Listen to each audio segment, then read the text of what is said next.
जोहार नमस्कार। आज फिर आप सबके बीच एक नए वीडियो में। तो जो साथी मेरे चैनल को सब्सक्राइब नहीं किए हैं, मैं फिर से बोल रहा हूं, आप सबको निवेदन विनती आग्रह कर रहा हूं कि मेरे चैनल को सब्सक्राइब कर लीजिए ताकि मेरे वीडियो से आप जुड़ सकें, हमसे जुड़ सकें और मैं आपसे जुड़ सकूं। तो चैनल को सब्सक्राइब कर लीजिए और लाइक कीजिए, प्यार दीजिए और कमेंट करके ज़रूर जवाब दीजिए कि आपको क्या प्रतिक्रिया है, आप क्या सोचते हैं इस विषय में। तो चलिए मैं बताता हूं आपको कि कल की एक घटना है कि हमारे कांके विधानसभा में मुख्यमंत्री जी का प्रोग्राम चल रहा था और मुख्यमंत्री जी का प्रोग्राम चल रहा था तो जाहिर सी बात है कि वहाँ पे जो प्रशासन व्यवस्था है वो पूरी टाइट होगी, वहाँ पे पुलिस प्रशासन की हुजूम होगी।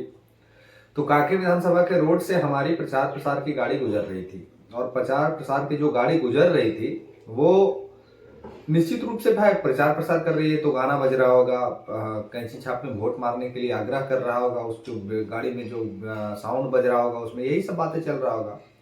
अब उसी दरमियान वहां के जो पुलिस प्रशासन है वो हमारी गाड़ी को रोक के हमारी गाड़ी के जो ड्राइवर थे उनके साथ बदतमीजी करते हैं, गाली गलौज करते हैं, उनके साथ मारपीट करते हैं और वहां से भगा देते हैं। उसके बाद मुख्यमंत्री जी जो बोल रहे हैं वो सुनिए आप लोग। देखो ये ऐसे ही बदमाश लोग घूमता है, जहाँ अच्छा काम करो वहाँ किचर किचर किचर किचर की, और इसी में पिटा जाता है तो बोलेगा मार दिया। नहीं होता।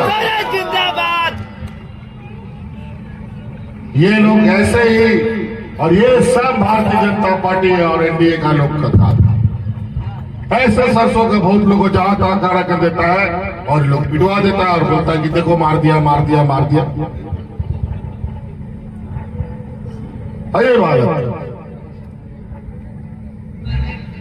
काजी प्रचार करने के लिए जगह नहीं मिला क्या?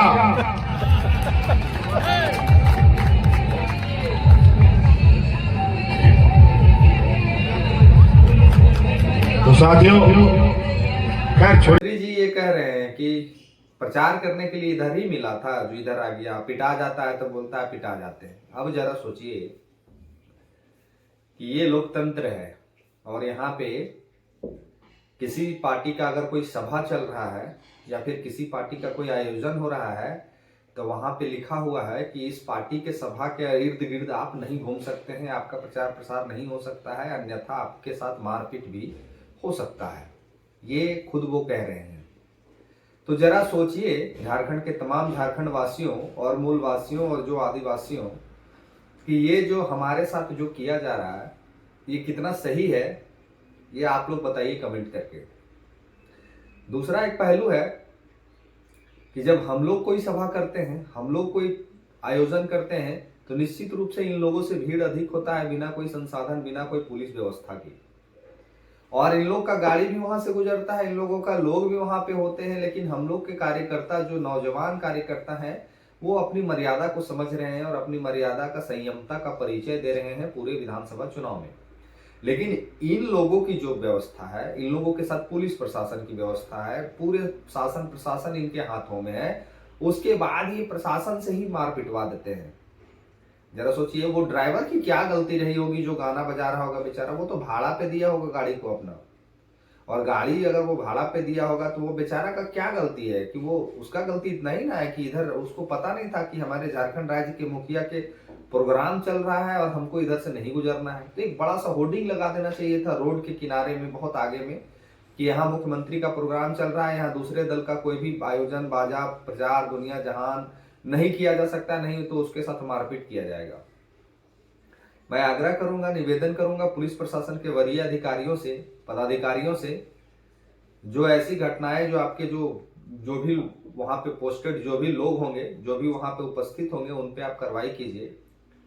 अन्यथा ये लोकतंत्र की हत्या है। आज जरूर मानते हैं कि मुख्यमंत्री हमारे माननीय हेमंत सोरेन जी हैं, कल कोई और बन सकता है, परसों कोई और बन सकता है, और आपको सभी के लिए निष्पक्ष होकर काम करने की आवश्यकता है। आज आप जितने ईमानदारी का परिचय हेमंत सोरेन जी के लिए दे रहे हैं, कल शायद हो सकता है कोई और मुख्यमंत्री बनेगा तो आपको भी उनके लिए भी वही परिचय देना होगा। तो इस बात का आप ख्याल रखें। लोकतंत्र में आप जन सेवा की भावना से, आपको एक पुलिस का जो पद होता है वो जन सेवा के लिए होता है, ना ही कि मुख्यमंत्री सेवा के लिए होता है। आप जरूर उनको सुरक्षा दीजिए, लेकिन कोई गाड़ी अगर वहां से गुजरता है तो उनके साथ मारपीट, गाली गलौज, अभद्र भाषा का प्रयोग करना ये दुर्भाग्यपूर्ण है।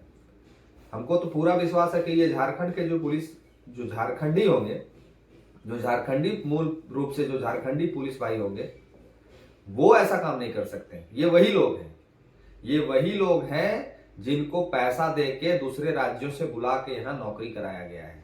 याद रखिएगा, ये वही लोग हैं जो दूसरे राज्यों से आते हैं, पैसा देते हैं और यहाँ पुलिस प्रशासन में भर्ती हो जाते हैं और झारखंडियों को प्रताड़ित करते हैं। ये वही लोग हैं।